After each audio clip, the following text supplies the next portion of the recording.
തൃശൂരിൽ എൻ.ഡി.എ സ്ഥാനാർത്ഥി സുരേഷ് ഗോപിയുടെ വിജയത്തിൽ ആഹ്ലാദം പ്രകടിപ്പിച്ച് വിവിധയിടങ്ങളിൽ പ്രകടനം നടന്നു.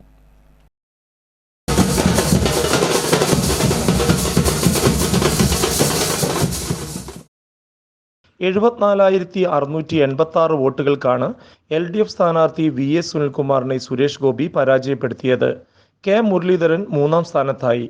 സുരേഷ് ഗോപി 4,12,338 വോട്ടും VS സുനിൽകുമാർ 3,37,652 വോട്ടും കെ മുരളീധരൻ 3,28,124 വോട്ടും നേടി.